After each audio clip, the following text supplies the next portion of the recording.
السلام عليكم ورحمة الله وبركاته. النهاردة رجعنا لكم وهنجرب البان بيتزا من فرني. دي بيتزا يعني جاهزة، بتتحط من 8 دقايق ل 12 دقيقة في الفرن بعد لما نحط الحشو. ودي جبنة دومتي طبيعي موتزاريلا. هنعملها النهاردة بالسجق. تعالوا بقى نشوف ايه، نبتدي بايه. الأول بنسوي السجق عشان الحشو لحد ما يبتدي يستوي عشان نحطه على البان بيتزا. دلوقتي بقى هنيجي نفتحها. بسم الله. شكلها ايه من جوه؟ بصراحة انا اول مرة نجيبها نجربها. شوف بقى، هل هيبقى زي البيتزا اللي احنا بنجيبها من بره ولا هيبقى شكلها عامل ازاي؟ بسم الله.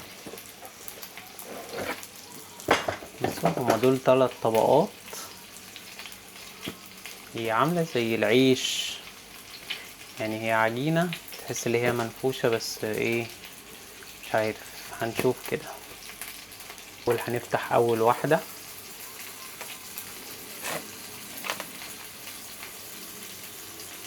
دي هي ملمسها ملمس العيش بالظبط، بس على هيئة عجينة.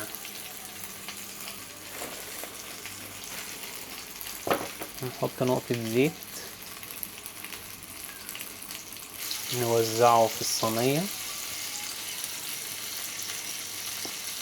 وبعد كده هنحط العجينة وهنجيب صلصة هنحطها. بسم الله.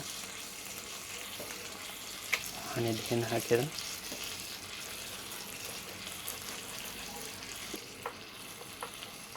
الأول هنسخن الفرن على 180.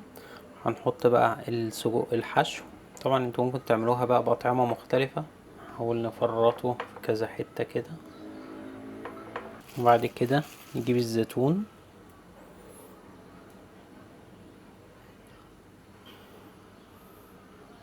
وهنجيب بقى الجبنة.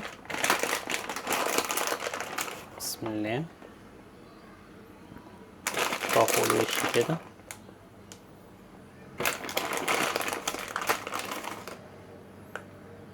بعد كده بقى ندخلها الفرن على حرارة 180. وده شكلها بعد بقى لما طلعناها من الفرن. بصراحة شكلها فظيع. حابب يجربها يجيبها وان شاء الله تعجبه. ولو عايزين فيديوهات اكتر ياريت تتابعونا واعملوا شير وسبسكرايب. سلام.